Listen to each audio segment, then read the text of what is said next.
Vipassana is a science of mind and matter, how the mind is influencing the body, and in return how body is influencing the mind. And it all happens at the depth of the mind. The conscious mind does not know what is happening deep inside.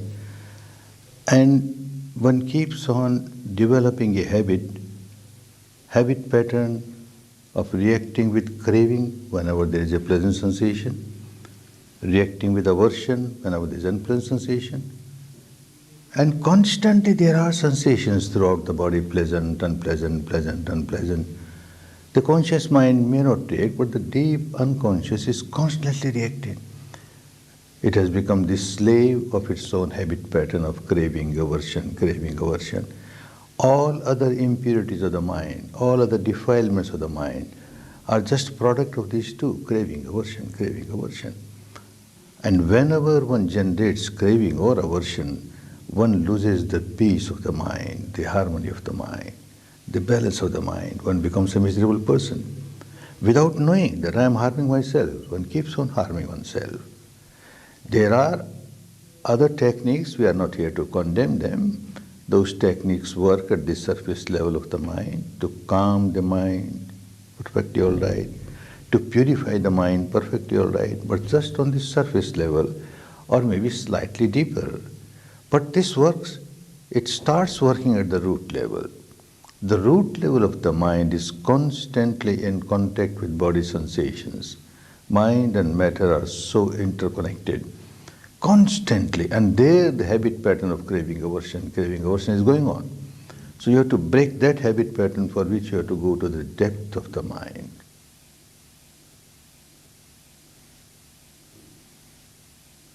You have to make a part of the mind very sharp. So you join a 10-day course, and 3 days continuously you have to work observing the breath as it comes in, as it goes out. Natural breath. No breathing exercise, not try to control the breath. Natural breath as it comes in, as it goes out, keeping your attention on a small area below the nostrils, above the upper lip. And because you are with the truth, there is no imagination, there is no verbalization, there is no visualization, there is no self-suggestion, auto-suggestion, just the truth that you are experiencing the breath, coming in, going out, coming in, going out, and a small area. Continuously are working for 3 days. This makes the mind very sharp, very sensitive. And at the end of 3 days, one finds that you start feeling subtler realities. Besides the breath, there are so many other realities. You feel sensations in this area, different kinds of sensations, which normally you don't feel. Your mind, conscious mind, feels only very solidified, intensified, intense, gross, unpleasant sensation like pain, pressure. That is easy, people feel it. But there are so many other sensations throughout the body, all the time. Some of them are so subtle, just oscillation, very subtle oscillation. So mind must be trained to feel all kinds of sensations. And then from the 4th day onwards, you feel those sensations throughout the body.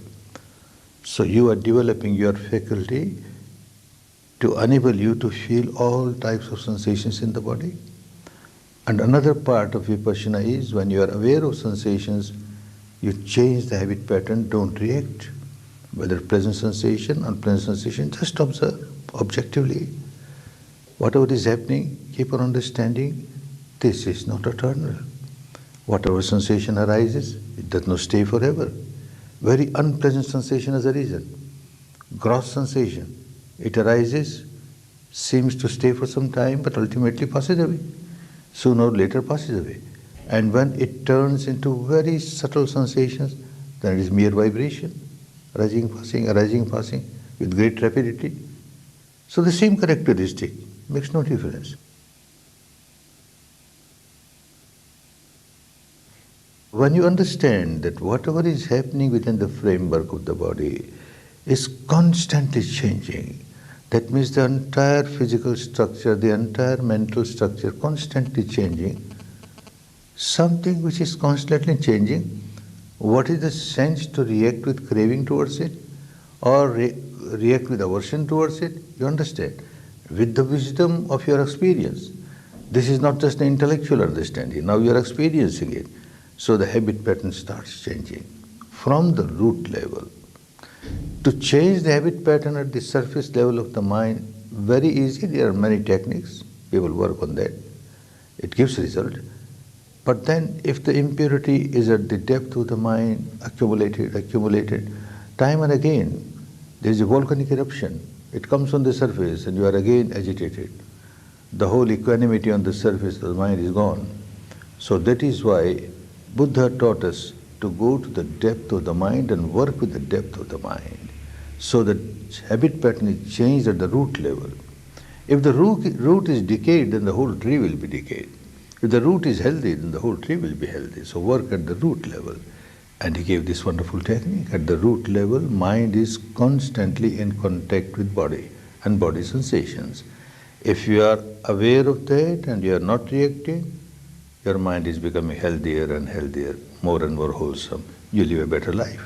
When the mind is pure, free from negativities, free from craving, then it generates love, compassion, goodwill. Instead of negative emotion, you start generating positive emotion, which is good for you, good for others. When you generate negative emotion, you are the first victim of your negativity. You become so miserable and you make others miserable. Instead of that, if you start generating positive emotion, you feel so much of peace and harmony. And you generate peace and harmony for others also. So you make others also happy.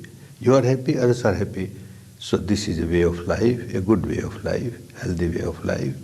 Instead of making oneself miserable and making others miserable, now you start making yourself happy and make others happy.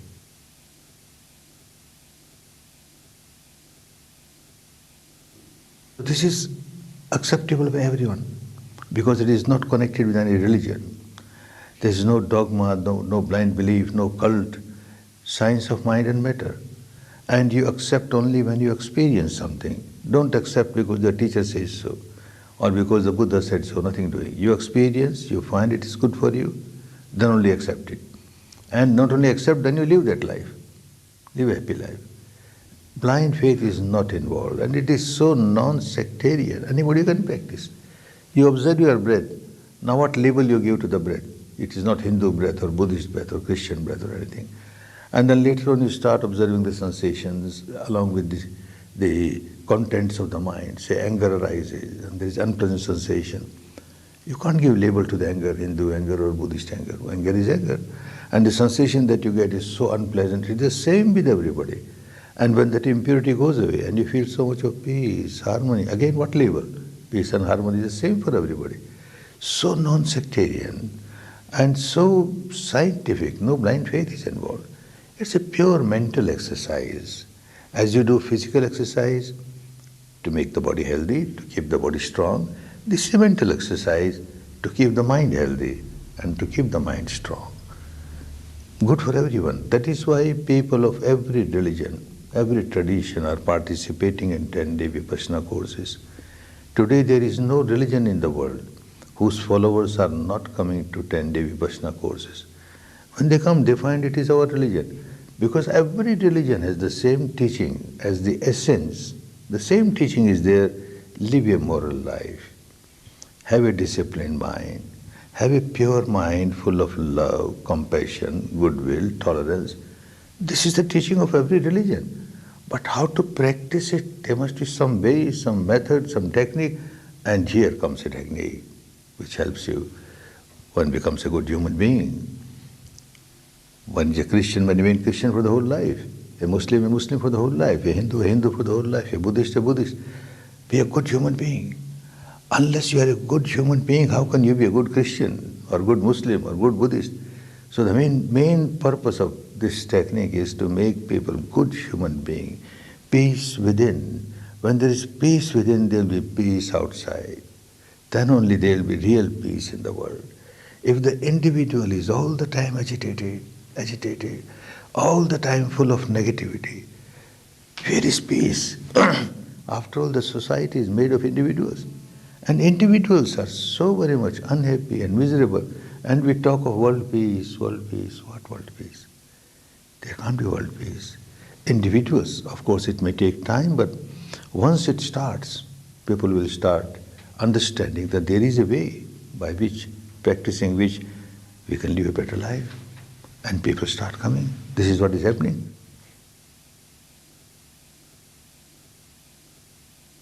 Last 30, 32 years it has come out of Myanmar. It was maintained in Myanmar for thousands of years, originally from India. Buddha discovered it. And then it was lost in India after 500 years. Different countries it went, there also got lost. One country, Myanmar, maintained it. But there are also very few people, only from teacher to pupil, teacher to pupil. The rest of them, they never knew even what's happening.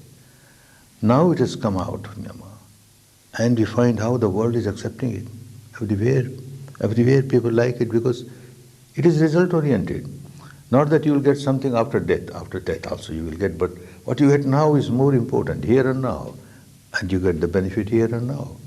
People start living more peaceful life, their capacity to work increases, they are more responsible towards their duties, and the human values, enhancement of human values, that is required everywhere in the world, with every community. And this technique gives that result. It is always relevant. It was relevant 26 centuries back. There were people who were living very miserable life, harming others. Today, the situation is worse. What terror is going on all around. And in the name of religion, terror is being practiced. These terrorists, ignorant, because they don't know what they are doing. I see every religion, including the religion of the so-called terrorists, and terrorists is not limited to one community. Every religion has some terrorists. Those who are fundamentalist and extremist, and they say that my religion is the best religion, all other religions are useless, so everybody must accept my religion, get converted to my religion, then only you'll go to heaven, otherwise you'll go to hell. This kind of thought is harmful. Let people be happy with their own religion, with their own rites, rituals, ceremonies, belief.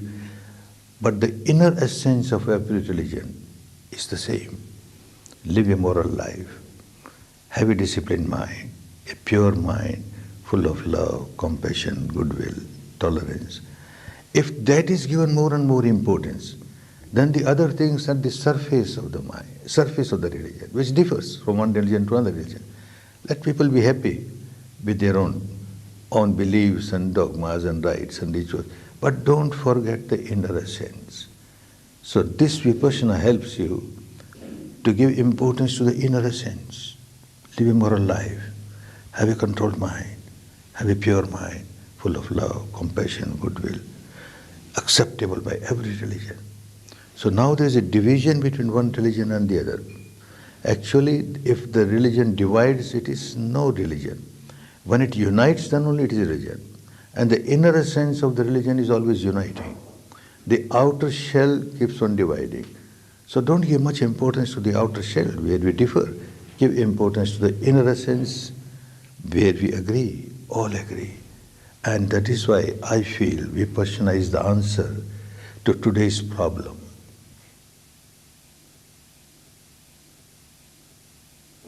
There are so many difficulties not only in the name of religion, but in the name of, say, in business also. One becomes so much greedy, overgreed, out of overgreed, one starts harming others. One is a millionaire, I must become multimillionaire, billionaire, multi-billionaire.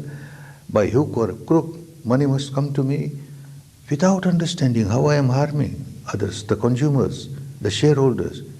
With this technique, when purity comes in the mind, one will never do that. One will earn money, honestly, nothing wrong, without harming the consumers, without becoming dishonest to the shareholders. Then it is good, nothing wrong. Nothing wrong in earning money honestly and make use of it for the good of others also.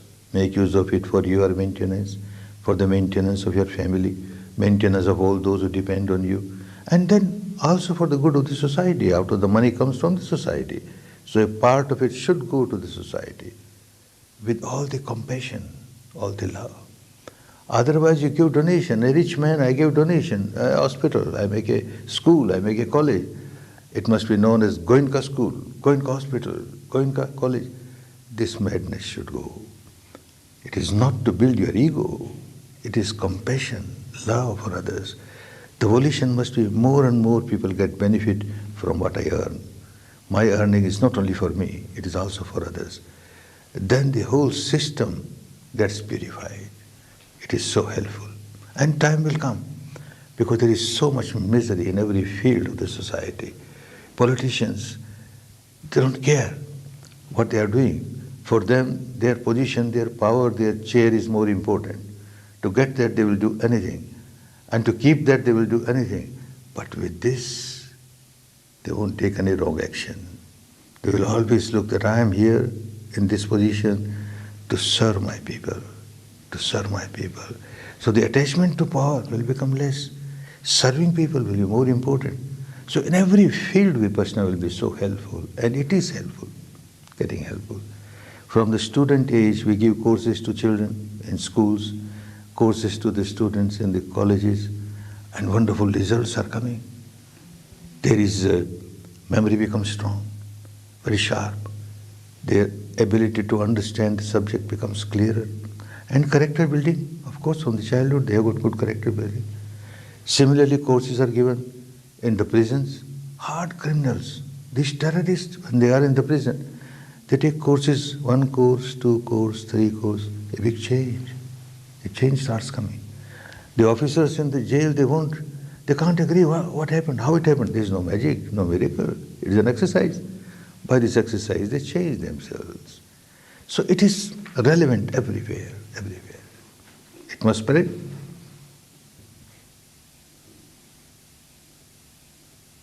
There is no complication of this philosophy, that philosophy, believe in this or not believe in this. That creates complication.